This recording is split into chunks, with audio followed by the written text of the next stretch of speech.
va changer un petit peu de planète. On va arriver sur une planète qui adresse beaucoup de marchés. Et c'est mon grand plaisir d'accueillir, pour une conversation entre amis au coin du feu, Pierre Nanterme, pour discuter de manière à battant au pouls. Il y a tellement de sujets dont on peut discuter avec Pierre qu'on va essayer de se focaliser sur la transformation digitale et notamment nos séries. Pierre Nanterme.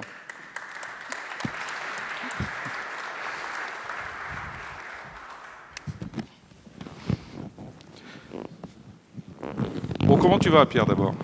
Je vais très bien. Très bien. Ouais, le business passe bien. Ça va, la vague digitale te réussit bien. Nous porte et nous réussit plutôt bien, oui.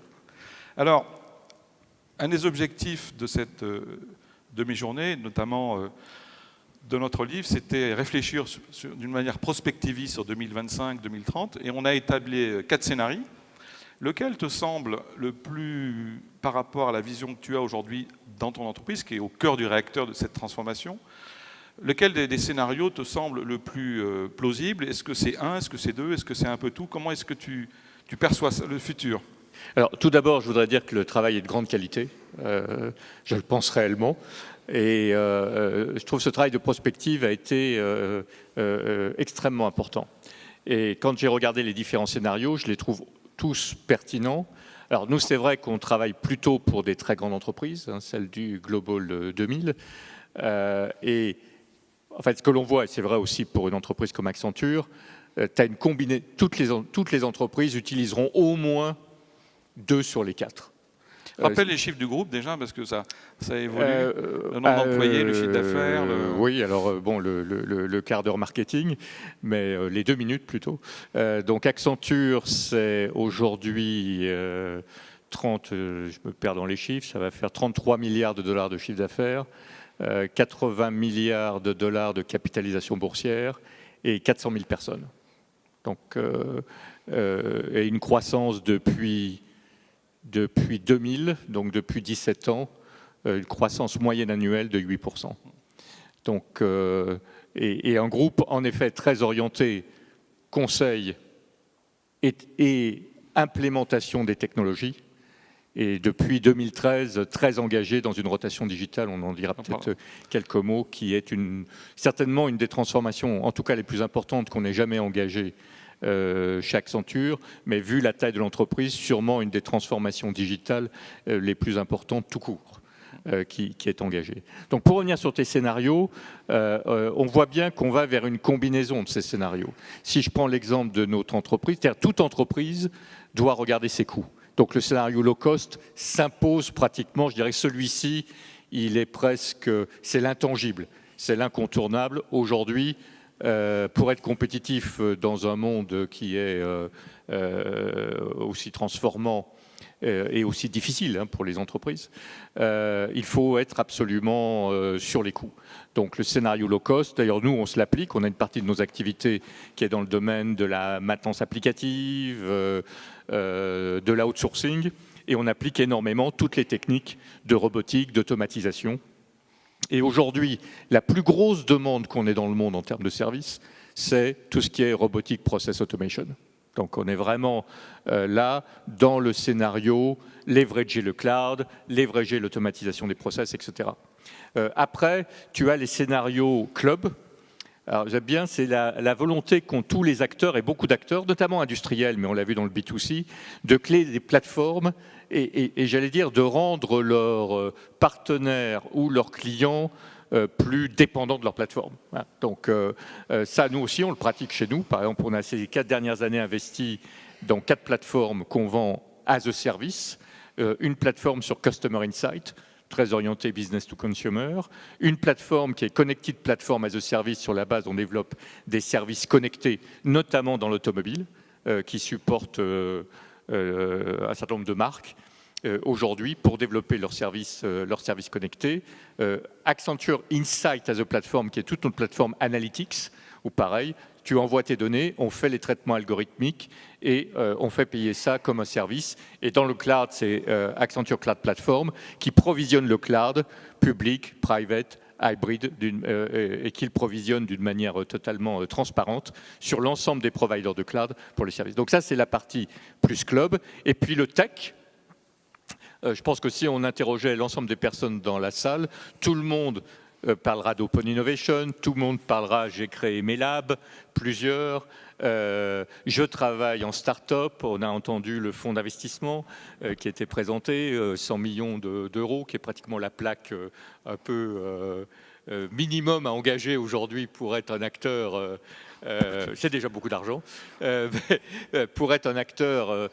Et donc, regardez, nous, ce que l'on a fait, on travaille énormément avec l'écosystème, donc beaucoup de nos partenaires sont ici. Je pense à SAP, Microsoft, Oracle, Salesforce, Workday, Cisco, HP et d'autres. Et également dans les startups. C'est-à-dire qu'aujourd'hui, tout notre programme sur blockchain s'est fait dans une forme tech, en prenant des investissements dans Ripple, qui est très spécialisé dans le blockchain payment, et dans Digital Holding Asset, qui est également une start-up blockchain. Voilà. Et puis le dernier, sur la sécurité, je pense que là, on n'est qu'au début du problème ou du challenge. Le digital existera uniquement s'il y a une confiance digitale, le fameux digital trust. Oui. Et je pense qu'on est au début, c'est-à-dire qu'il faudra qu'évidemment cette confiance soit dans les applications, soit dans les systèmes, et puisse être présentée par les acteurs comme étant un élément de leur offre. Alors, est-ce que des acteurs vont préempter la sécurité et vont pouvoir recréer des situations fermées en disant « je suis le plus sécure » et donc bâtir à partir de la sécurité. Mais ça me paraît un point d'entrée, en tout cas, extrêmement intelligent pour le futur, d'être security-centric. Et ce qui est formidable, quand tu évoques la taille de l'entreprise, sa croissance, le chiffre d'affaires, sa capillarité géographique, c'est que tu testes en interne, finalement, ce que tu vas opérer chez tes clients après. Oui, nous on a les mêmes impératifs que tout le monde. On est sur un marché extrêmement concurrentiel. En plus, on n'est pas sur un marché à forte intensité capitalistique. Donc c'est vraiment par l'innovation que l'on peut faire la différence et trouver des éléments de différenciation par, d'un côté, être extrêmement innovant, par la qualité de notre réseau et la qualité de nos clients, mais aussi par l'effet d'échelle dont on a aussi parlé ce matin, parce qu'aujourd'hui on est encore dans un monde digital où il y a énormément d'initiatives. Ce monde digital, si on regarde sa progression depuis ces 5 dernières années, on a eu au début le digital, c'est de l'infra, c'est de la techno, et c'était beaucoup du cloud, ça a démarré par ça. Donc c'est de l'infra, c'est un problème purement technologique. Et puis après, on a vu que c'était un problème de modèle économique, et qu'il y avait des entreprises qui pouvaient en effet disparaître étant désintermédiés par des acteurs pure players digitaux. Donc après, on a eu la phase de awareness, l'ensemble des dirigeants, beaucoup les boards, beaucoup les comités de direction se sont mobilisés en disant il se passe quelque chose, et aujourd'hui, on peut vraiment mourir, ce qui était quand même assez radical comme état d'esprit. Et donc, les comités de direction se sont vraiment, ont mis leur empreinte là-dessus. Après, on est passé par la phase, et c'est celle, je dirais, dans laquelle on est un peu en train de sortir, qui était la phase des fameux proof of concept, prototypes, peu importe le nom qu'on leur donne. On expérimente. Donc pour tout, bon, jusque-là, on n'a toujours pas gagné d'argent, mais on se familiarise avec ce qu'il en est. Je pense que ce qui est intéressant à partir, on l'a vu nous depuis à peu près 18 mois, 2 ans, on l'a vu dans nos services, c'est pour ça que notre explosion digitale a été importante, puisqu'aujourd'hui, à la fin de 2017, on va faire 16 milliards de dollars uniquement dans les activités de digital, donc 50% du chiffre d'affaires d'Accenture, par rapport à 0 en 2012. Donc ça te donne, en 5 ans, on a créé une newco de 16 milliards uniquement dans les activités digitales, parce que maintenant, ça y est, c'est parti. On va, et on l'a vu dans tout ce qui était présenté ce matin, très bien par nos amis de Co, par nos amis de Peugeot aujourd'hui, on est sur du digital à grande échelle pour trouver des métiers et des nouveaux modèles. Donc c'est pour ça que je suis tout à fait d'accord avec ce qui a été dit. On est vraiment au début de la vague. Ce qui a été jusqu'à présent, c'est un peu le warm-up, c'est comme en Formule 1. On a fait le tour d'essai, on a chauffé les pneus, on a vu si le moteur fonctionnait, et maintenant la course va démarrer. Justement, la maturity curve et l'évolution très rapide des secteurs, des technologies, quels sont les secteurs qui semblent aller le plus vite pour toi ? Parce que j'imagine que c'est une course. Alors, On a parlé beaucoup de choses. Oui, c'est tout à fait une course. Alors évidemment, ce qui a démarré le plus vite étaient les métiers du business to consumer et déjà à forte intensité digitale. La banque, marché de capitaux, médias, télécom, c'est-à-dire dont la matière était une matière déjà digitalisable. Et puis, avec une pression du consommateur, c'est ça qui a fait la première évolution. C'est-à-dire que ce digital, tout le monde voulait avoir une expérience digitale, quel que soit le secteur, qui soit la meilleure. C'est-à-dire que tu es dans la banque, on veut une expérience digitale qui soit aussi bonne que celle que tu as chez Amazon. Donc c'est ça qui a entraîné une... Le consommateur s'y habitue. Hein. Oui, le consommateur, il veut, quel que soit son secteur, il ne veut pas la meilleure expérience dans l'automobile. Il veut la meilleure expérience digitale qui existe dans l'univers du digital. C'est pour ça qu'aujourd'hui, d'ailleurs, ce mot d'expérience client est devenu au cœur du dispositif. C'est quelle expérience, quel usage je veux donner à mes clients. Donc le business to consumer est encore sous très très forte pression de la digitalisation. On l'a vu, beaucoup de ce qu'on a envisagé ce matin était vraiment, il y a un client final, il faut absolument que je lui apporte des services et il est digital maintenant natif. C'est-à-dire que vraisemblablement, quand on achète une voiture, je parle sous l'autorité de Grégoire Olivier, on va d'abord aller sur le net et on va aller voir son concessionnaire après. Et quand on ira voir son concessionnaire, on en saura peut-être plus que lui sur le dit véhicule. On l'aura analysé de long en large et on viendra avec une vue extrêmement précise de ce que l'on souhaite. Alors ça a été la première vague. Le business to consumer. Alors maintenant arrive ce que l'on appelle vraiment le tsunami, c'est-à-dire est-ce que cette vague du digital qui va embarquer le secteur industriel et le B2B va démarrer. C'est ce qu'on appelait ce matin l'industrie, alors X.0, comme on l'appelle chez nous, parce qu'on en est à 1, 2, 3, 4, 5, 6. Ou la quatrième révolution industrielle. Donc voilà, et puis il y en aura une cinquième, qui est vraiment toute la révolution de l'Internet industriel ou du digital industriel. Alors, ça démarre. Je pense que la différence avec le B2C, c'est que très vite, on a trouvé des usages utiles pour le consommateur et une manière de gagner de l'argent. Dans la vague qui vient, on est encore beaucoup dans du prototypage, on parle beaucoup d'IoT, l'Internet des objets, on va connecter, on va créer des modèles, on va créer des usages. La seule chose sur laquelle on n'a pas encore complètement atterri, c'est comment gagner de l'argent à grande échelle à partir de ces usages-là. Donc je pense qu'on est encore dans une vague très importante d'abord de compréhension des technologies. On a vu que je dirais la vague dans laquelle on arrive aujourd'hui, on a tendance à dire nous qu'on a eu la première vague qu'on a appelée chez nous IMAX. I comme interactif, c'est-à-dire la relation directe digitale avec un patient, un consommateur, un employé. Donc nous, on a créé Accenture Digital aujourd'hui, qui est devenue en 5 ans la première agence d'expérience digitale au monde avec 1000 designers et 6 milliards de dollars de chiffre d'affaires en 5 ans, ce qui montre la demande qu'il y a eu en termes d'expérience et de design. Mobilité, les plateformes connectées, A comme analytics, C comme cloud et S comme sécurité. Ça, on a eu la première vague et aujourd'hui, tous les clients avec lesquels on travaille mettent en place des capacités. Alors, ils créent des Chief Digital Officers, ils créent des labs, ils créent des hubs, ils créent des factories, ils créent des capacités digitales qui travaillent en transversal pour les entreprises. Donc là, on est dans la vague 1. On en a pas mal parlé ce matin, on la maîtrise assez bien, celle-ci. Maintenant arrive la vague 2. Alors dans la vague 2, je dirais, nous on la décompose un peu en 2 temps. Je dirais, les intangibles de la vague 2 sur lesquels nous on est en train d'investir et de lancer des capacités, c'est l'intelligence artificielle, c'est les technologies de type blockchain et c'est tout ce qu'on appelle la réalité immersive, réalité augmentée et réalité virtuelle. Donc là, on avait notre IMAX, on est en train d'ajouter 3 à ces 5 capacités digitales de base, pratiquement pour tout le monde aujourd'hui, les 3 qui viennent, intelligence artificielle, blockchain et immersive réalité. Pareil, alors que les autres sont dans une phase de scalability, je suis désolé des mots employés, mais je ne trouve pas l'équivalent, d'effet d'échelle, déploiement. Voilà, d'effet d'échelle. Donc là, on voit bien sur les 5 premières.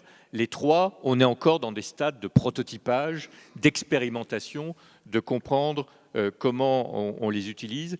Et c'est celles qui ont quand même beaucoup impacté les opérations au cœur des industries, et notamment le B2B. Et puis après, il y a celle qui vient juste derrière.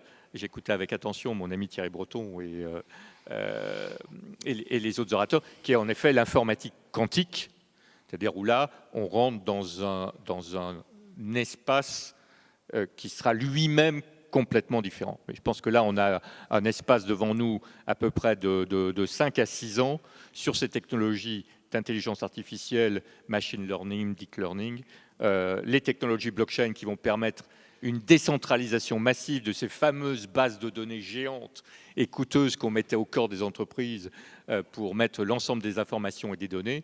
Et si en effet on est capable de les décentraliser à des points de besoin, pour une fraction du coût actuel, on est face à une réinvention des processus de fonctionnement des entreprises. La réalité immersive, on a beaucoup de prototypes. On est très content, on a gagné un award avec nos amis d'Airbus Industrie pour la mise en place de lunettes à réalité augmentée. C'est-à-dire la réalité augmentée, on voit quand même des usages industriels assez précis. Parce que le fait de voir un objet en réalité augmentée, d'utiliser un laser qui permet aux gens qui travaillent et aux employés d'avoir un zéro défaut dans le travail qu'ils font, c'est ce que l'on a utilisé avec Airbus pour l'équipement des A380. Et aujourd'hui, on va arriver à un moment où, grâce à la réalité augmentée sur les objets, on pourra équiper des avions sans aucun défaut, tout le monde voit l'intérêt évidemment que ça peut apporter. La réalité virtuelle, bon, on la voit dans le gaming, dans l'environnement industriel, elle est un petit peu plus compliquée à avoir des usages économique. Mais je pense qu'il y a, je regarde Grégoire Olivier, puisqu'il est en face de moi, et l'automobile est certainement un endroit où la réalité immersive, tester votre voiture dans votre salon avant chez le concessionnaire et être dans la voiture et en vivre l'expérience, on voit des choses qui peuvent être extrêmement intéressantes. Donc tout ça est en train d'arriver dans la vague qu'il en est, dans la vague qui arrive. Nous, aujourd'hui, pour donner un ordre de grandeur, puisqu'on parlait d'investissement, dans notre transformation digitale, on investit près de 3 milliards de dollars par an. C'est-à-dire que sur 7 ans, on aura investi 20 milliards de dollars et on est une entreprise de service. Donc, quand j'entendais ce matin les types d'investissements qu'il faut avoir, en effet, ils sont tout à fait considérables. Alors justement, tu parlais de chiffres, création d'un business de 16 milliards en 5 ans. J'ai lu un excellent article la semaine dernière dans Les Échos où tu expliquais le New IT. C'est vrai que la vitesse, les chiffres affolent.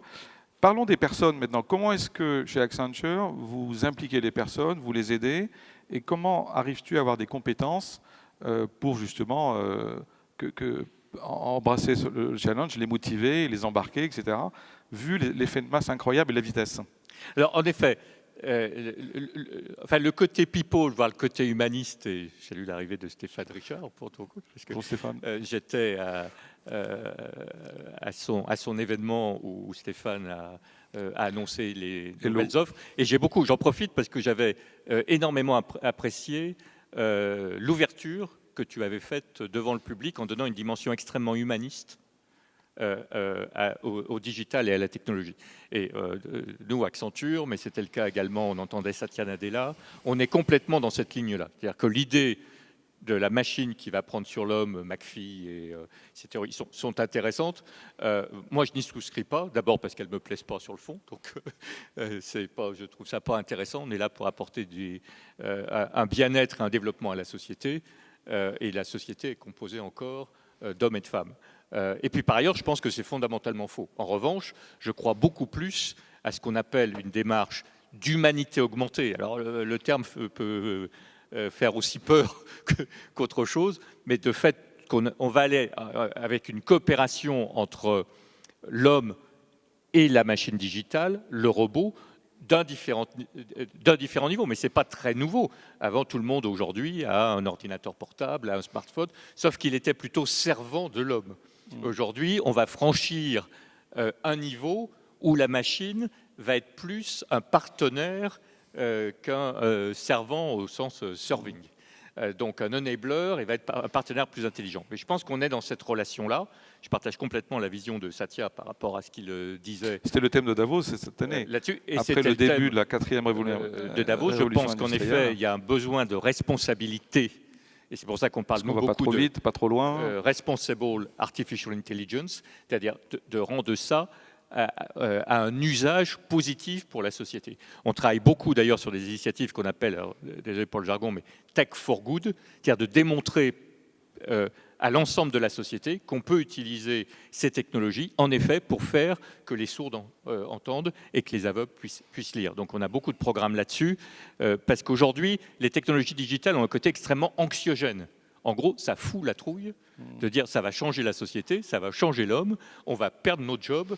Où est-ce qu'on va? Et lorsque les sociétés ont peur, on voit ce que ça peut déclencher. Le film de Microsoft, d'ailleurs, nous a un peu rassurés. Politique. Je crois qu'il faut multiplier les exemples de le digital, c'est pour améliorer les conditions, au service les conditions humaines. Donc nous, dans ce côté-là, on a 400 000 personnes. Autant dire que c'est un asset et c'est un challenge. Parce que, alors, ils sont plutôt jeunes, ils sont plutôt... mobile, etc. Mais ce qu'on a décidé, c'est d'en laisser aucun de côté dans notre démarche de transformation digitale. Donc on a lancé notre plus grand plan de formation jamais conçu chez Accenture. C'est-à-dire qu'aujourd'hui, on investit par an, pas en dépenses, j'aime pas parler de dépenses de formation, parce que quand on parle de gens, on parle d'investissement dans le capital humain, on dépense 1 milliard par an. 1 milliard par an en formation interne. Uniquement dans une démarche de reskilling, enfin, de notre cas, sans précédent, je ne sais pas si c'est le cas ailleurs. C'est-à-dire qu'on a 210 000 personnes qui travaillent dans la technologie chez nous, dans nos 52 centres technologiques. Donc si je prends ceci, on a décidé en 3 ans de tous les reformer aux nouvelles technologies digitales ou de développement agile, DevOps, tout le monde connaît ça, intelligence artificielle, Virtual Agent, etc., développement. Et on a célébré le 100 millième, c'est-à-dire qu'aujourd'hui on en a fait, on va faire 70 000, 70 000, 70 000, et comme on est à 18 mois, on a déjà reskillé 100 000 personnes. Et ce n'est pas 2 heures de formation de manière digitale, c'est plusieurs jours de formation. Et s'il y a quelque chose dont je suis très fier, pour conclure, puisque je vois la... c'est de plus en plus rouge. Ouais. C'est de plus en plus rouge, là. S'il y a quelque chose, je suis très fier, c'est bien évidemment notre rotation digitale qui fait qu'en 5 ans, on a fait la rotation de 50% de nos services et on vise à 2020 à faire la rotation de 60 à 70% de nos services. C'est-à-dire qu'en gros, en 7 ans, on aura recréé un Accenture nouveau de 30 milliards de dollars. Donc, et on a fait la moitié du chemin, donc on est plutôt content là-dessus. Mais c'est si on continue d'embaucher 90 000 personnes par an, 90 000 personnes par an nous rejoignent. Donc je ne suis pas sûr qu'en effet l'homme prenne le pas sur la machine. Il y aura toujours besoin de créativité, d'intelligence et d'innovation. Et c'est ce programme de reskilling. Ce n'était pas évident d'investir 1 milliard par an dans le reskilling de nos collaborateurs. Et ça, personnellement et humainement, avec une vision un peu humaniste des choses, ça me fait plaisir. Merci Pierre.